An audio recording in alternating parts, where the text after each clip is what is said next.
Yeah, great weekend. Really proud of our ball club. Really happy for our club.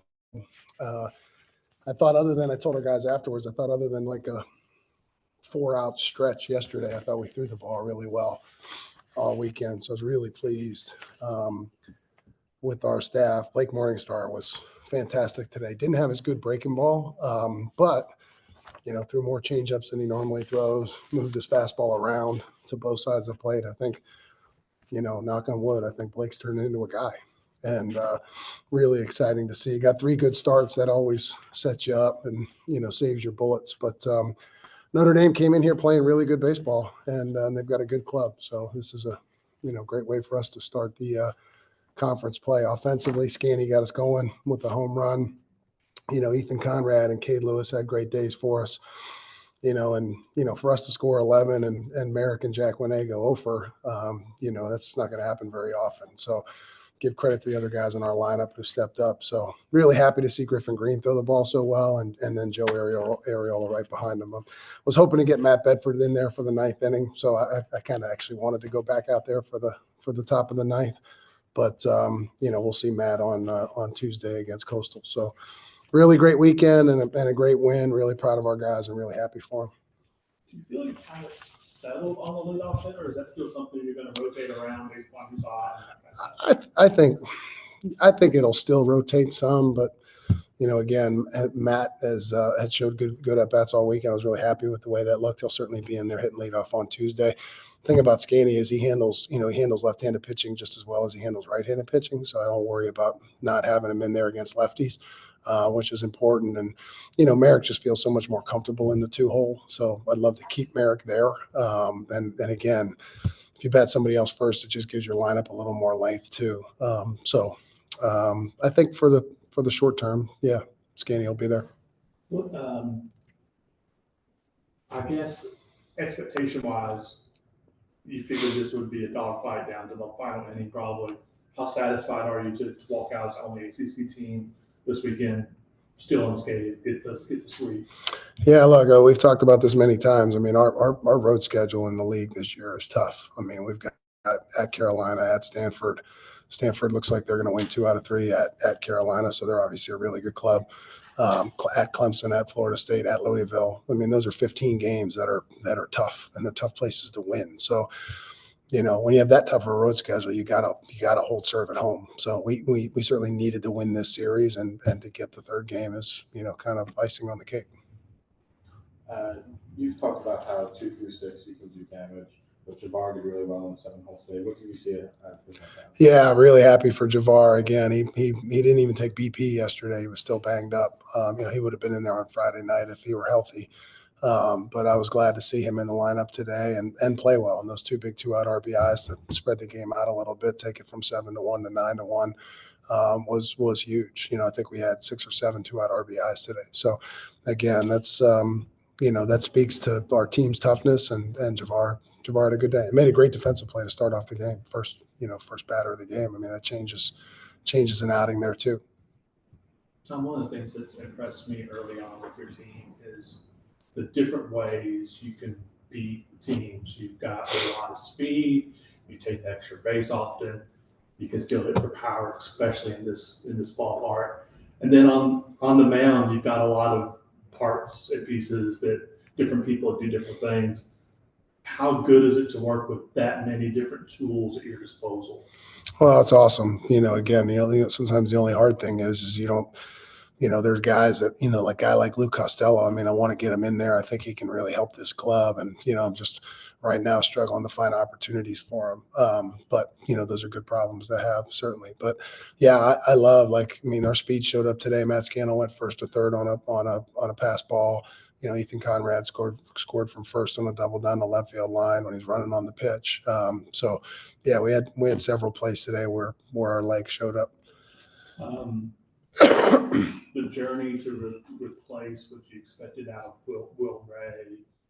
Did you find out any more about that in terms of where that might come from, how you might do that? Yeah, I mean, Griffin Green is going to be certainly that guy. And we're coming into this year, we didn't know if we had like a true closer. we felt like it'd be closer by committee, and that's what you saw yesterday. It was Gunny in the 8th and Johnson in the 9th, just because the matchups said so. And then obviously Hayden came in and got those 2 huge outs. But so for us, again, it's, as Moose says to the pitching staff all the time, it's a relay race. Like, it doesn't matter who starts the race or who's in the middle of the race or who finishes the race. It's just handing off to the next guy, and the next guy being ready to come and do his job. To pull that type of thing off, it seems like you have to have the right culture in your team and out of your pitchers, especially because everybody wants to build their stats, but Yeah. Does that speak to the culture you think that's been established there so far? It does. It does. And the guys have owned it. They've become it's kind of become a badge of honor. And I love the fact that they feel that way and they don't care about what their role is. I mean, Blake's a perfect example. He started the year in our bullpen. I know he started opening weekend because it was a 4-gamer, but then he earned his way into the weekend rotation. We thought he was going to start on Tuesday against Greensboro. And now he's become a guy that, obviously we love to see when he's out there. So that's just one, for example. And it's a long season. We got a long way to go. It'll probably change 4 or 5 more times here in the next month. I know Tuesday you have Lev available, my song. We anticipate he being available. Yeah, I think we're going to have a locked and loaded bullpen. Griffin Green might be the only person not available just because he's sick, but he didn't throw very many pitches. I think we're going to have a locked and loaded, bullpen. Lavonis will throw hopefully the first 2 innings, and then we'll get Wysong in there too, just because we have to continue to develop him. But other than that, we're just going to go kind of that relay race, and you'll see a bunch of guys throw 1 inning. With 2 outs in the 8th, how surprising was it to see Merritt get on and then you can go ahead and put it into this game? Yeah, again, I'm happy for Ethan. He's I love him. He's such a gamer. I hated that Betty didn't get out there. So I wished it had hit off the top of the wall. But because I wanted to see Matt Bedford pitch and I know he wanted to as well. But again, anytime you have a chance to put a team away, it's always a good thing. Yeah, Ethan walked back to the dugout and everybody else was out there ready to get ready for your meeting in left field. He was back in the dugout. He turned around and put his hands up. He didn't realize it was over. Yeah, no, I know. Sometimes it's confusing on that. Congratulations on 900. Thank you. Yeah. Our numbers showed 14 guys, active coaches right now with 900. That's a hell of a thing. Wow, thank you very much. It's great players make great coaches. Great coach. I'm not saying I'm a great coach. That wasn't the point of that. So I guess the mark's to 1,000 starts Tuesday. I hope so. We haven't won at Coastal Carolina since Jesus Christ was a child. So don't quote me on that. Thanks, Tom.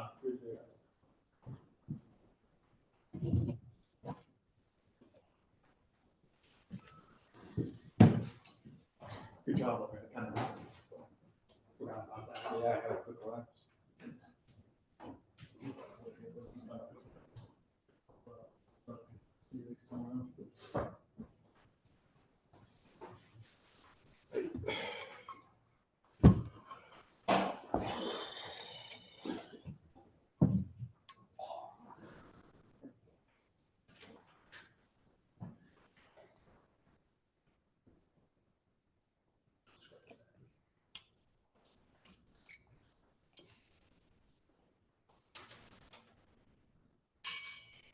Somebody else come up too? Yeah, Blake is coming up.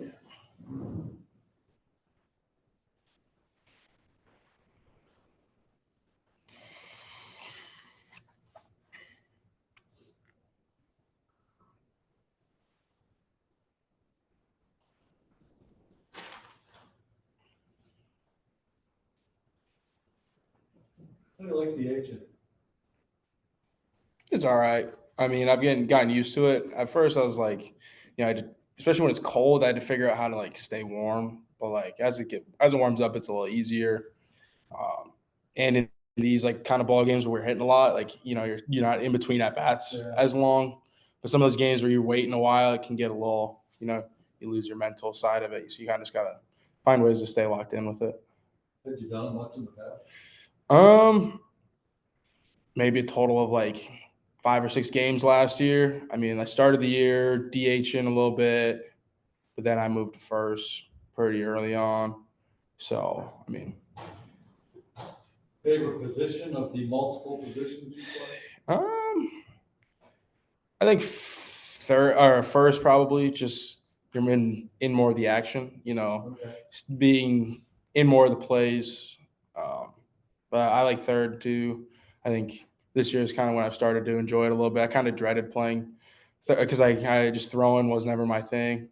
Like I wasn't the best thrower, but like we've worked on it a lot, and I think I've gotten a lot better at it. So then it kind of made it enjoyable to go out and make plays, and we make it fun here by everyone's trying their hardest, flying around on defense. So it's like when you make those plays, it feels good to go out and do it. Real quick, who worked on you with the throwing part? Sean Fisher, him and Wes kind of talked like in coordination, but it's mostly Fish just kind of working with some patterning stuff. So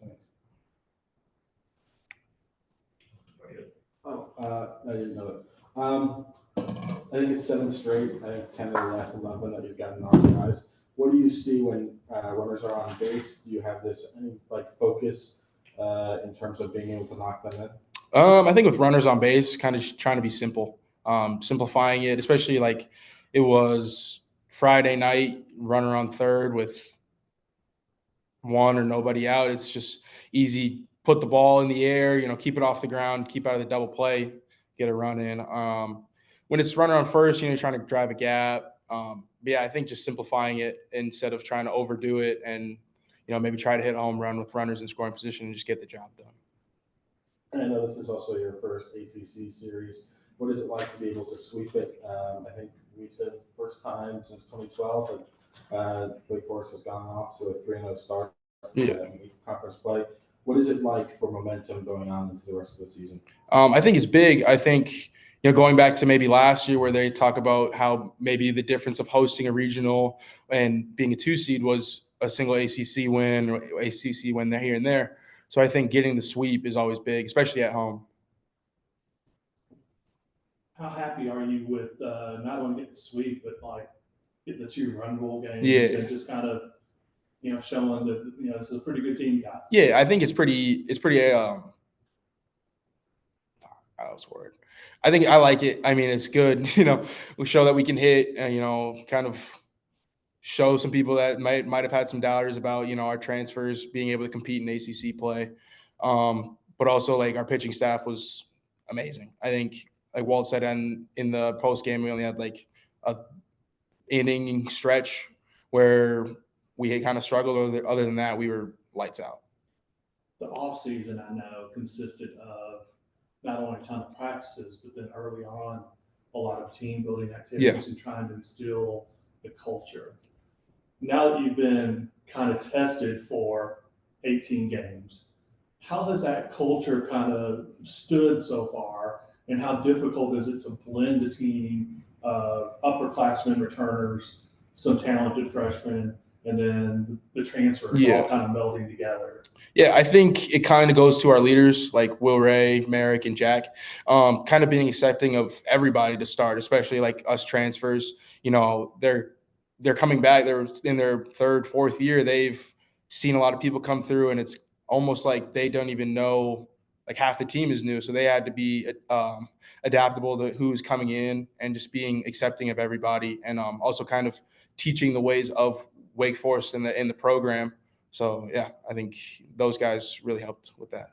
When you first arrived on campus, which I have to assume was by in the fall, probably. Yeah, in August, yeah. What was your first, I guess, key takeaways, first couple of days being around the guys, being around campus, that type of stuff? Who gravitated towards you and who'd you kind of build relationships with? It's funny, I just talked about those 3 guys, but I think it was like guys like Jimmy, because we played against him. I was in the same conference in the Big East. We kind of, we're talking smack to each other, just kind of going back and forth. But I say he's been big. Also, he's a good leader, instilling people like to do the work. But I think Ray kind of I was drawn to him most. Yeah. Was there a point in time in the fall or in the spring where you're kind of like, yeah, I made a pretty good decision. I'm kind of liking this. I think, well, so I don't know if you knew, but I came in off a broken foot in the summer. So I was, doing all the rehab. And I think just like pretty early on with them, like ensuring like, the way back would be like, it's obviously difficult, but like keeping me with it was when I kind of knew. So it's pretty early on. Yeah. Just the care and the attention Yeah, you're getting yeah. and getting back to playing. Yeah, for sure. Thanks, Kate. I Yeah. appreciate it. Thank you. How about the level of baseball education? Because these guys take a lot of this stuff to the nth degree. Has that been a learning experience different than what you've experienced in the past? Definitely. I'd say I try to keep most of it all, like keep it separate from playing and like learning. But I think, it's obviously a great tool to have in the tool bag. So I mean, I think I've taken advantage of it pretty well, but there's always more to learn. Like, how do you kind of grade your outing today? What did you like? What were you maybe not as happy with? I'd say overall, I was pretty happy with it. I don't think I had my best stuff today. I definitely didn't have my curveball early on, which is something I usually rely on. But I feel like I just did a good job executing, making pitches when I needed to. I won a lot of counts today. I felt like I was ahead 0-1. Then I had 1-2 a good amount today. And then I had some nice plays behind me. Javar right off the bat is one that comes to mind. So I thought my defense played well behind me today. I thought Jimmy Keenan caught me really well. And then it was a pretty good start. When you realize early on that your curveball isn't working for you the way you'd like for it to, how do you kind of, I guess, make changes in the moment as to how you're going to progress through the game? I didn't do a great job of adjusting and figuring that out today. But I think it might have been after my third inning. I talked to Moose in between innings, and he talked to me about it was just like one little mechanical cue to help get me back on track. And then when I went back out, I felt like my curveball had a lot more depth, and I was throwing it for strikes like I typically do. So he did a really good job recognizing that like the shape was off, and I wasn't commanding it as well. So it was just one little mechanical change there in between innings, and then it was definitely better the last two innings. That's probably pretty cool for you then, because that's probably your second time through the order, and those guys are kind of seeing your good curveball for the first time. Yeah, exactly. Early on it was like I was getting around it a little more than I would have liked, and it was a little harder than it usually is. But then, like you said, second time through the order, I started flipping it in there, and it had way more depth. Like it was starting at their head, and then they were taking it, and then that allowed me to pitch off the four seam a little bit more. So that's a good point. Walt was talking just before about how you've kind of fashioned into becoming a guy, like just saying, like you just get on and had consecutive great starts. What was it like to piece together these great starts as you start to ramp into obviously the start of conference play and going into the rest of the season? It feels good. I take pride in every day that I get the ball, just going out and giving my team a chance to win, keeping us in the ball game, outlasting the other starter. And when you simplify it and play the one pitch game and you just focus on executing one pitch at a time, never worrying about what happened before, never worrying about what could happen in the future, just staying present on each pitch, that allows you to, or that I feel like it allows me at least to just go out and execute at my highest level and just make pitches from the word go. Pretty fair amount of aggressive enthusiasm by you coming off the mound after about the second inning. My impression is never been you're a real demonstrative guy when you're pitching. That seemed just a little bit different for you. Any particular reason, or just fired up? Yeah, nothing in particular. I mean, it's just kind of like the heat of the moment thing. Like when I'm feeling myself, I show a little emotion. It's what I always used to do in high school. And then I was really close with Chase Burns last year, and then I kind of learned a little bit more about his personality and just kind of the way that he attacks hitters. And when I attack hitters in a similar fashion, I feel like the emotion comes out a little bit.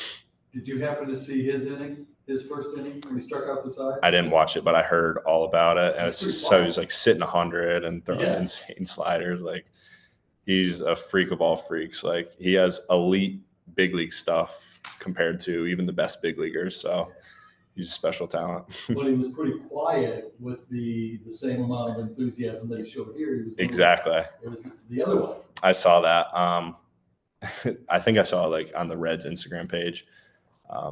I don't know. Maybe he's turning over a new leaf in pro ball, but I'm sure once we get in games, Right? yeah, exactly. I'm sure once real games come around, you'll see that fire breathing dragon a little bit. Everybody good? Yeah, absolutely. Nice house. Thank you. Thank you. Thank you. Got it. Thank you. Great job. Congrats, Mike. Thank you. You did. Great job. Thank you, Grant. Appreciate you.